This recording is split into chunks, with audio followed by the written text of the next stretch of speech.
Hi friends, today we are going to see the past year NEET questions for the chapter Photosynthesis. So today we will continue part 3 in this video. Okay, so let's begin with the first question here. In photosynthesis, the light independent reaction takes place dash. So this question was asked in the year 2015. So you are given 4 options here. Is it photosystem 1, 2 or stromal matrix or cycloid lumen? So in photosynthesis, the light independent reaction, what do you mean by light independent? It is not dependent on light. Now what do you mean by photosystem 1? We have photosystem 2 and photosystem 1 and photosystem 2, and we also have something called stromal matrix, right?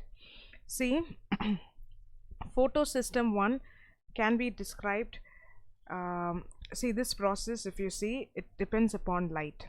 Okay, photosystem 1 and photosystem 2, as the name itself suggests you, it is dependent upon light, because photo means light, right? Photo means light. So obviously it is not option A and B. Photosystem 1 is the second photosystem in the photosynthetic light reaction, which occurs in plants, algae and some bacteria. Photosystem 1 is an integral membrane protein complex that uses light energy to produce the required functions. Now here option 1, A and B will not come because they have photo in it. Here they are asking light independent. They are not independent upon light. The correct answer to this question will be stromal matrix. What do you mean by stromal matrix? See, stromal matrix can be, of course it is a part of, see, when I talk about cycloid lumen, it is understood. It comes when the, it talks about the structures which are associated with the grana. Now here stroma is nothing but a tissue. Okay, stroma is nothing but a tissue. The cells which make up the stroma tissue serve as matrix in which the other cells are embedded. Stroma is made up of stromal cells. So stromal cells are the ones that support the function of the parenchymal cells of an organ. The most common stromal cells include fibroblasts and pericytes.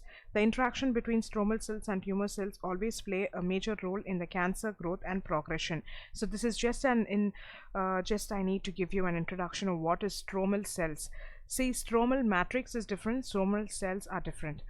When you talk about stromal matrix in light in plants, it talks about photosynthesis. The same stromal cells, when you talk about a eukaryotic organism, it is associated with and it plays a major role in cancer growth and progression. So stromal matrix or stromal cells, there's not much difference. The stromal cells form a matrix over it, so that is why it is called as stromal matrix. Therefore, the correct answer to this question is option C, stromal matrix. It contains a number of latent membranous structures which are called as cycloid, or it is called as lamella. The correct answer to this question is option C. Okay, next question, which was asked in the year 2009. Cyclic photophosphorylation results in the formation of dash. So this is a very easy question for you, I think. So before we go to the answer, cyclic photophosphorylation results in the formation of ATP. The process is called as photophosphorylation because it occurs in 2 different pathways. That is the ATP, which is considered by the biologist to be the energy currency of the cell. It is the higher energy molecule that stores the energy we need just to do anything and everything that we need in life. It is present in the cytoplasm and the nucleoplasm of every cell, and essentially all the physiological mechanisms that require energy for operation obtain it directly from the stored ATP. So cyclic photophosphorylation results in the formation of ATP. So one thing to note here is that any cycle or any pathways that you come across in science, especially when we talk about glycolysis or when we talk about TCA, when we talk about photophosphorylation, the overall end product from it is ATP. All these are also called as metabolic pathways that a living cell carries out in order to gain energy, which is the currency of the living cell. Okay, therefore the correct answer to this question is ATP. Next question here, which was asked in the year 2008. Electrons from excited okay, chlorophyll molecule of photosystem II are accepted by first by dash. So you're given four options here. Okay, so here they are talking about an excited state. When it excited state means it is in an active state, so obviously there is production which is active. So what comes out and what takes it first? That is what is the question here. Electrons from excited chlorophyll of photosystem II are accepted first by quinone. What is quinone first of all? How can you describe quinone? See, quinone can be quinone can be described, it's actually a class of organic compound. Okay, they are formally derived from aromatic compounds. Always remember that they are organic and derived from aromatic compounds. Okay, so when I say aromatic compounds, it can include benzene, it can include naphthalene. So this is quinone. Okay, so quinone, any member of the cyclic organic compounds which contains two carbonyl groups and a vinylene groups, which is a 6-membered ring. Okay, and apart from that, what else you can know about this is it's an organic compound. Okay, so the first thing which comes out and the first which will take, if you see, it is quinone. Okay, quinone is an organic compound which I already mentioned. Photosystem II is a photosynthetic pigment system along with some electron carriers that are located in the and see, when we talk about photosynthesis, it is all associated with one thing called as grana, where the chlorophyll pigment is stored there. So of course this is also associated with grana only because we're talking about chlorophyll, right? So here other components like the photosystem II, we have other components like plastoquinone. They also accept electrons when it is released, but the first one to accept is quinone. Okay, the correct answer is option C. Next question here, which was asked in the year 2007. The first acceptor of electrons from an excited chlorophyll molecule of photosystem II is dash.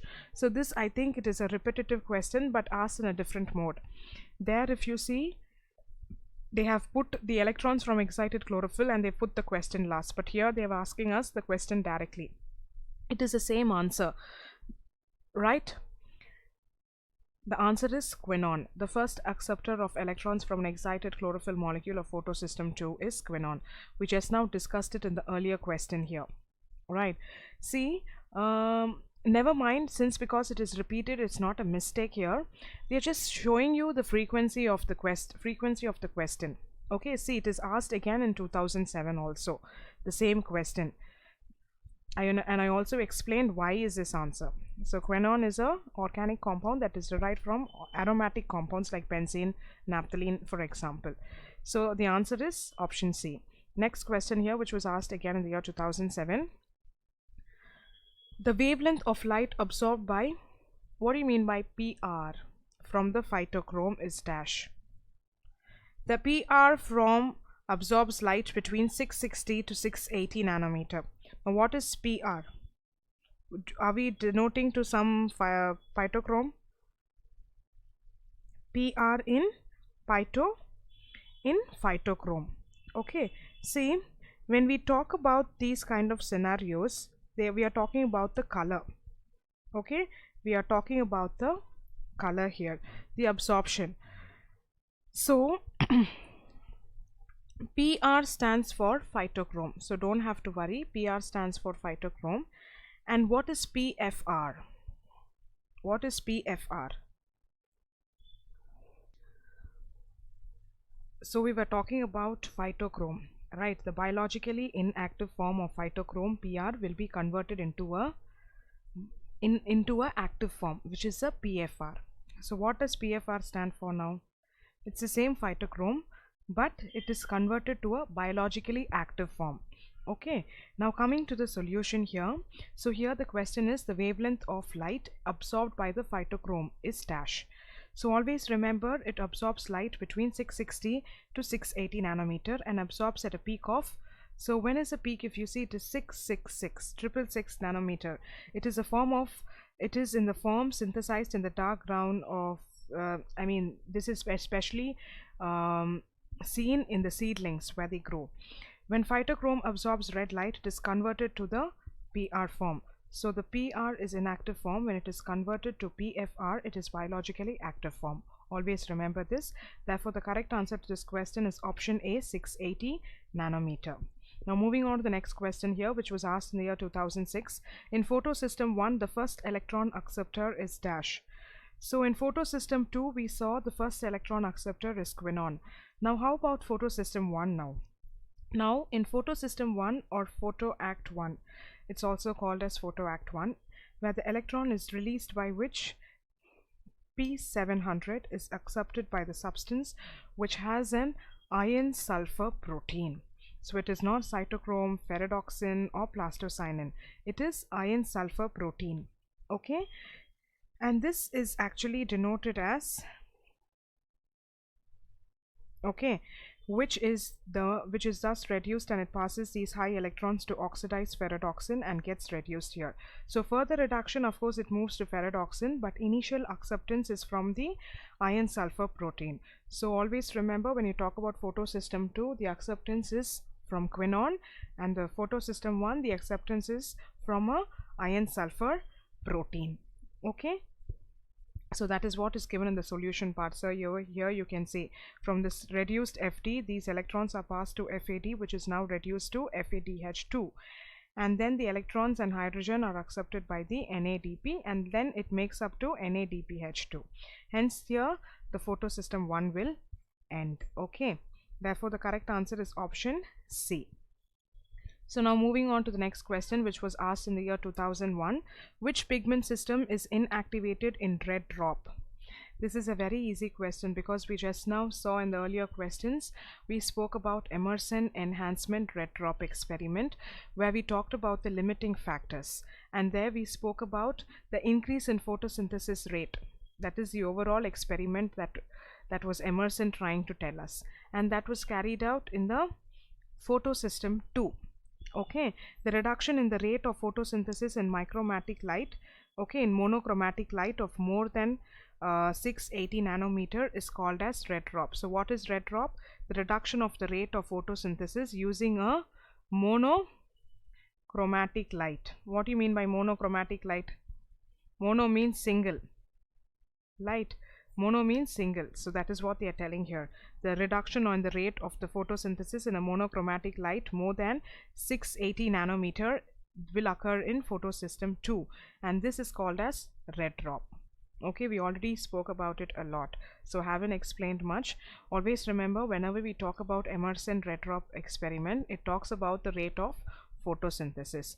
Therefore the correct answer to this question is option C, Photosystem 2. Next question here, which was again asked in the year 2001. Cytochrome is dash. So what is cytochrome? How can you define it? Before we go directly into the options, let us discuss what is cytochrome. Cytochromes, as I already mentioned, they are proteins, right? They are proteins containing heme as a cofactor. They are classified according to the type of heme and its mode of binding. There are 4 varieties so far recognized: cytochrome A, B, C and D. So what is a cytochrome? If you see, what is a cytochrome? Now I've given you an introduction of what is cytochrome. What do they contain? Heme. Heme is what? Iron, ferrous. Therefore the correct answer to this question is option B. They contain a ferrous which is a porphyrin containing porphyrin pigment. Cytochrome is a ferrous containing porphyrin pigment. These are electron transferring proteins, often regarded as enzymes. So always remember, cytochromes are proteins, and what do they contain as a main cofactor in it? Heme, which is also called as Fe. Therefore the correct answer to this question is option B. Next question here. The first step of photosynthesis is dash. Again, this is an easy question, right? Now, what happens during photosynthesis? So far we had been talking a lot about the chlorophyll, the light, and so many things about photosynthesis. What exactly happens in photosynthesis now? What is the initial step? What is photosynthesis? It is the conversion of the light energy into ATP, which is used by the plant, and it liberates carbon dioxide, water and other components. So this is the overall map of photosynthesis. But what will be the first step? If you see, it will be the excitation of the electron of chlorophyll by a photon of light. Only when excitation takes place, it will be accepted by different, we saw light, chlorophyll A, chlorophyll B, they'll be accepted by different photosystem. Photosystem 1 will accept the protons from or electrons from in the form of iron. We saw, right, iron sulfur protein. And photosystem 2, it is first accepted by quinone. So first we need excitation. They have to be excited to be active state so that the photosynthesis will actually begin. Therefore the correct answer to this question is option A. Attachment of carbon dioxide to 5 carbon sugars occurs in the next step or the dark reaction. So next step is attachment of carbon dioxide. Okay, next question here. Photochemical reaction in the chloroplast are directly involved in dash. Again, this question was asked in the year 2000. So here, what do you mean by photochemical reaction? Of course, they are all dependent upon light, right? The photochemical phase of photosynthesis involves fixing of light energy and photolysis of water producing ATP and NADPH. So what happens here? Photolysis. Photolysis means breakdown of, it's the breakdown of photolysis of water. It is breakdown of water with the help of light. Okay, so here the correct answer is photolysis of water and phosphorylation of ADP to ATP. Okay, very easy question.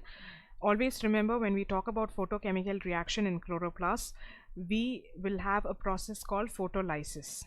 And another thing that will happen here is ADP conversion to ATP. Okay, next question here. Look at this question here. Which one of the following statements about cytochrome P450 is wrong? Okay, now tell me something about P450. We all know, right? There are different cytochrome A, B, C and D. Now what is this cytochrome P450? They are a superfamily of enzymes containing heme as a cofactor, and they function especially as monooxygenases. In mammals, these proteins oxidize steroids, fatty acids and xenobiotics, and they are important for the clearance of various compounds as well as for hormone synthesis and breakdown. Since I've given you the explanation of what P450 is, I think now you would have concluded what the answer is. So it's basically an enzyme, right? It is basically an enzyme. And it is similar to set of cytochrome. We already saw what does cytochrome contain. It's a cofactor. Then the other thing we saw, it's a protein. Then what does it contain? It contains heme in it, which is iron. Therefore it contains iron will be the answer to this. Okay, therefore the correct answer to this question is option A. It contains iron. Cytochrome P450 contains copper, and apart from that it also contains iron. Okay, next question here, which was asked in the year 1997. NADPH is generated through dash. I think this is a very easy question for you. Is it photosystem 1 or 2? Now before we go into that, what is photosystem 1? How can you describe it? Photosystem 2 I have explained to you, right? Now photosystem 1 is a process and this is a second photosystem in the photosynthetic light reaction, and this is predominantly seen in algae, plants, and sometimes rarely in bacteria also. Photosystem 1 is an integral membrane protein complex that uses light energy to produce high energy carriers ATP and NADPH. So now you know the answer is NADPH is generated through photosystem 1, not photosystem 2. Always remember, when we talk about NADPH, it is generated from the photosystem 1. Okay, the correct answer to this question is option A. And when it is produced during non-cyclic photophosphorylation. Okay, next question here, which was asked in the year 1994. Pigment acting as a reaction center during photosynthesis. Pigment acting as a reaction center during photosynthesis. So this question was asked in the year 1994. So you're given 4 options here: carotene, phytochrome, cytochrome, P700. Carotene is a fat soluble pigment while phytochrome and cytochrome, they are the common, they have mentioned it in common. So it can be any of the pigments which come under this. But imagine the answer should be between carotene and P700. They are specifically asking you the pigment acting as a reaction center during photosynthesis. Okay, so carotene is a fat soluble pigment and it doesn't come under this. The correct answer is P700. What does it consist? If you see, it will consist of chlorophyll A and B. It will consist of both. Okay, and it is named as such due to the maximum absorption of pigment or photocentral at that wavelength. So this value of 700 is given because of the maximum absorption it faces. That is why it is given 700. So the correct answer to this question is option C, P700. Okay, option C is the right answer. Next question here, which was asked in the year 1994. So this question was asked in the year 1994. Which one occurs both during cyclic and non-cyclic modes of photophosphorylation? So before you go into the solution, you should know what are the difference between two. When we talk about non-cyclic photophosphorylation, the process in which results which actually results in the movement of the electrons in a non-cyclic manner. So they are depicting the electron movement here. When it is non-cyclic, you call it as non-cyclic mode of photophosphorylation, and when it is in a cyclic manner, you call it as cyclic photophosphorylation. So here it is in the non-cyclic manner for synthesizing of ATP molecules using energy from excited electrons which are provided from Photosystem II, and it is called as non-cyclic photophosphorylation. So what is cyclic now? Cyclic photophosphorylation, which involves a P700, is the active reaction center there, and here the electron movement will be in a cyclic manner. Since I've given you a clue, I think it should be easy for you to answer here. So any photophosphorylation or any cycle that we talk, be it glycolysis or be it Krebs cycle, be it cyclic or non-cyclic photophosphorylation, the overall end product that we get is the formation of ATP. Therefore the correct answer to this question is option B, formation of ATP. Okay, so solution bar, they've explained the same thing, but it is very important to understand the difference between cyclic and non-cyclic photophosphorylation. Cyclic means the electron movement in cyclic manner, and non-cyclic is electron movements in a non-cyclic manner. Okay, next question here. A photosynthesizing plant is releasing 180 more than the normal. The plant must have been supplied with dash. So from the normal value, it is producing an extra value. So what does it have? That is what is the question here. The phenomena of breaking up of water into hydrogen and oxygen in the illuminated chloroplast is called as photolysis. We just now saw, right? The breakage of water with the help of light. And that is called as photolysis. Oxygen comes from photolysis of water, which was verified by Rubin and Kamen in the year 1941. So when water is splitted, obviously you will get oxygen separately coming out, right? So a photosynthesizing plant which is releasing 180 more than the normal, the plant must have been supplied with water with 180. Okay, therefore the correct answer is option B, water with 180. Only when there is more lysis of water, you will get more amount of oxygen. Therefore the correct answer is option B. So with this, with this we I'll go back. Okay, so with this we complete with this we complete the part 3 of photosynthesis. Hope you all understood whatever was taken here in this video. Hope to meet you all in the next part of the same chapter. Thank you.